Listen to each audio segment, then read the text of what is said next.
Did you know that just 11 projectiles, 6 cruise missiles, 2 ballistic missiles, and 3 drones came frighteningly close to crippling one of the most powerful US supercarriers? But here's the twist. The attack wasn't just a near miss.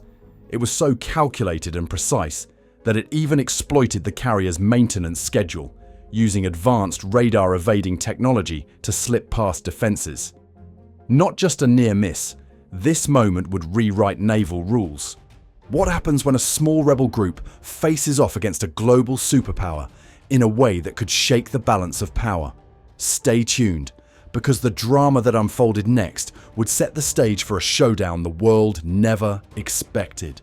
What does it take to threaten one of the most advanced warships in the world? The USS Harry S. Truman, a Nimitz-class supercarrier, stands as a floating fortress, over 1,000 feet long, carrying more than 75 aircraft and representing US military power wherever it sails. Its presence alone is meant to deter aggression and keep vital waterways secure.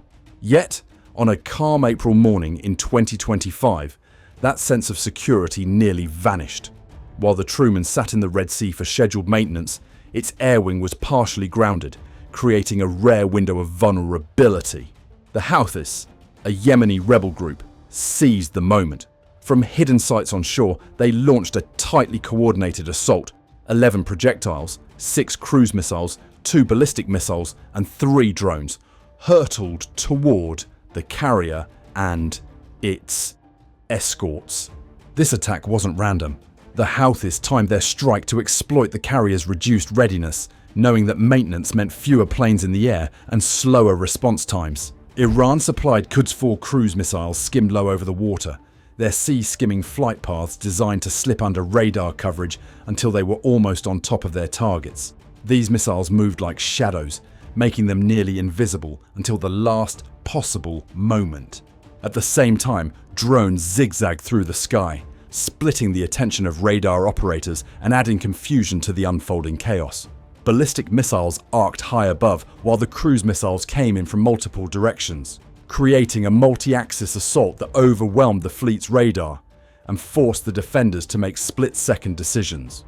The Truman's escorts scrambled, launching interceptors and activating electronic countermeasures. But the attack's precision and timing made it clear. This was a carefully orchestrated test of US naval defenses. The stakes were enormous. The Houthis weren't just trying to damage a ship, they were aiming for a symbolic blow. If even one missile had found its mark, headlines would have announced that a US supercarrier, one of the most protected assets in the world, had been struck by a force many considered outmatched. The implications would have echoed far beyond the Red Sea. This waterway is a lifeline for global commerce. About 10% of the world's goods pass through here every year. A successful hit could have thrown shipping lanes into turmoil and triggered a ripple effect through global markets. But the consequences extended beyond economics. A strike on the Truman would have signaled to rivals like Iran that even the most powerful American forces could be reached. For the Houthis, the attack was about more than military tactics. It was about sending a message, showing that no one is untouchable and emboldening adversaries watching from afar. Inside the Truman and its escorts, alarms blared and crews rushed to their stations. Missile interceptors launched, electronic warfare systems sprang to life, and every second felt like a test of nerves and training. The defenders faced a barrage that pushed their systems to the edge, with each moment bringing the possibility of disaster closer. The attack ultimately fell short. The Truman survived, but not without exposing the vulnerabilities of even the most advanced naval assets. The incident forced US commanders to rethink their strategies, recognizing that new threats could come from unexpected directions and that old assumptions about invincibility no longer held true. But would the defenders' reaction match the attacker's precision? Stay tuned, because behind this assault was more than just firepower. It was the ambition of a group long underestimated. The Houthis, once seen as a local insurgency, had just shown the world what they were truly capable of. After showing their precision at sea, the Houthis revealed the depth of their ambitions on land. This was not the work of a ragtag militia acting on impulse. By 2025, the Houthis had become a force with clear intent, strategic vision, and powerful backing. Their leadership controlled much of northern Yemen, including access to key ports and infrastructure. But what truly set them apart was their partnership with Iran. This alliance delivered not only political support, but also a steady flow of advanced weaponry and technical expertise, transforming the Houthis into a regional power with global reach. The attack on the Truman strike group was the culmination of months of planning. The Houthis carefully studied their target, gathering intelligence on US naval operations and maintenance schedules. They waited until the Truman was most vulnerable during scheduled maintenance, when its air wing was partly grounded and defensive systems were less robust. This was no accident. It was a calculated move to exploit a fleeting window of opportunity. The tools at their disposal spoke volumes. The Houthis launched low-flying Quds 4 cruise missiles, supplied by Iran, designed to skim just above the water's surface and evade radar detection. Alongside these, they fired ballistic missiles and deployed drones in a coordinated assault. Each weapon had a role. The drones harassed and distracted, the ballistic missiles threatened from above, and the Quds 4 slipped in under the radar. The complexity of the attack suggested outside guidance and a level of operational discipline rarely seen from non-state actors. But the Houthis' ambition went beyond simply hitting a single ship. They even targeted supply ships and destroyers, knowing a carrier's power relies on its escorts. By aiming at the Truman support vessels, the Houthis sought to disrupt the entire carrier group's ability to operate, hoping to cripple not just the flagship but the broader mission. This multi-pronged strategy reflected a deep understanding of naval warfare and logistics, knowledge that likely came from their Iranian advisors. For the Houthis, the stakes were as much about symbolism as destruction. The USS Harry S. Truman was more than a military target. It was a floating symbol of American power.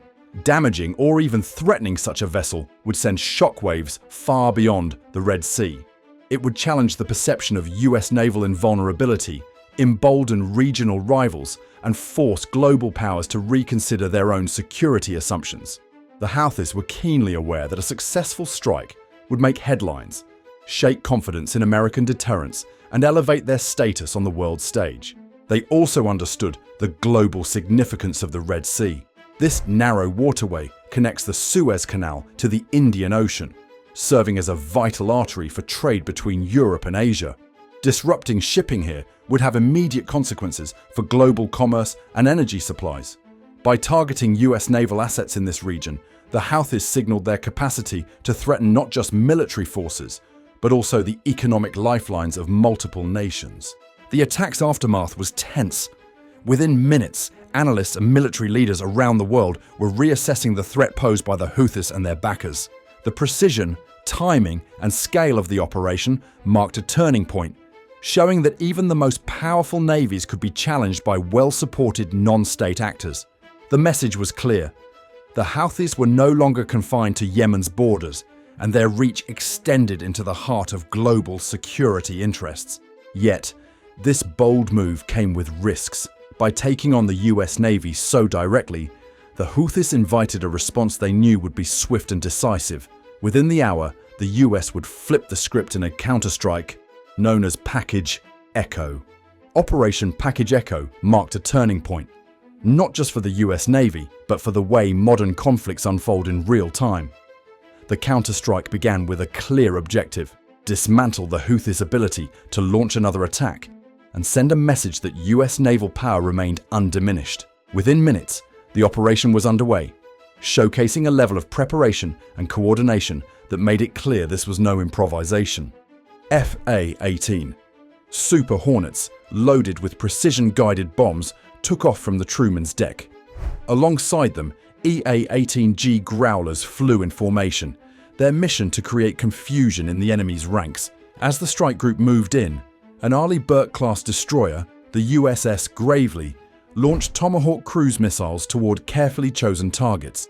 The operation was a study in joint warfare, aircraft, ships, and intelligence assets working together, each playing a specific role in the unfolding mission. The targets themselves were selected with care, based on intelligence gathered during the earlier attack.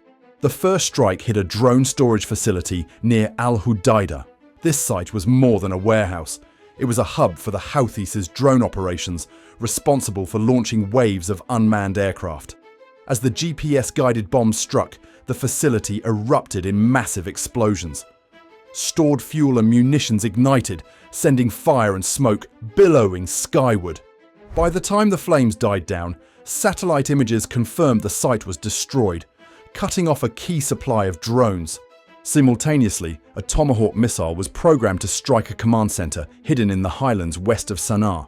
The structure, built to withstand attacks, could not withstand the missile's force. The impact collapsed the fortified command center. Its effect registered miles away. With this single strike, the Houthis lost a nerve center for planning and coordinating future operations, leaving their leadership scrambling to regain control. The third target was a surface-to-air missile site, a critical part of the Houthis' air defense network. Here, the Growlers jammed Houthi radar, leaving their SAM site blind before US bombs struck. The air defense system was obliterated in a series of explosions, removing a major threat to US aircraft and opening the skies for future operations. That swift action reassured allies that the Red Sea, through which 10% of world trade flows, remained secure under US watch. Throughout the operation, the integration of electronic warfare, real-time intelligence, and precision weaponry set a new standard. The EA-18G Growlers created a digital fog, protecting strike aircraft and ensuring the enemy could not coordinate a defense.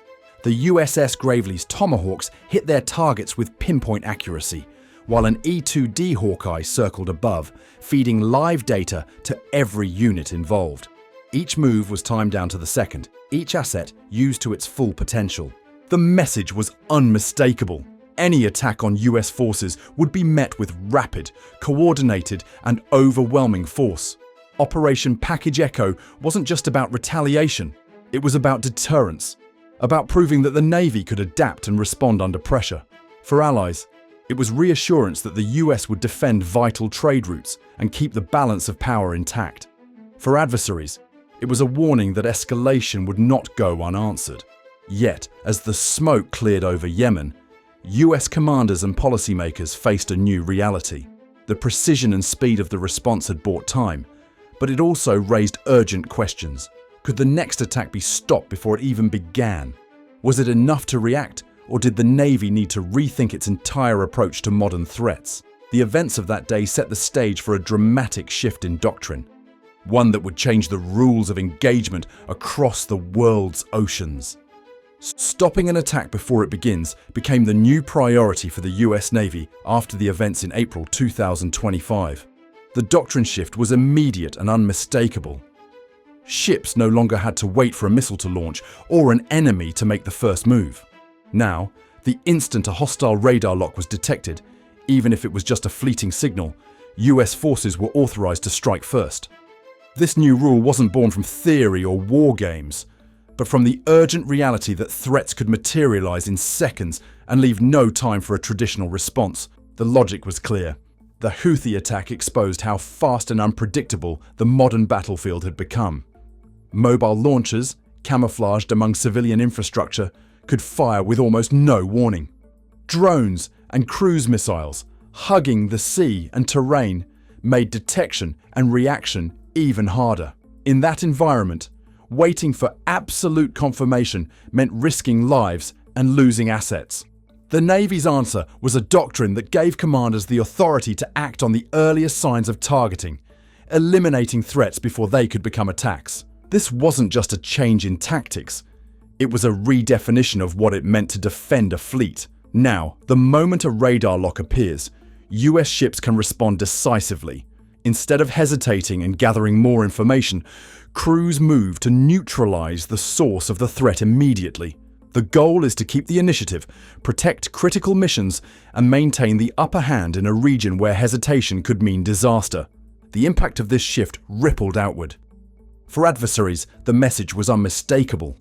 Any attempt to target US forces, even in its earliest stages, could trigger a rapid and forceful response.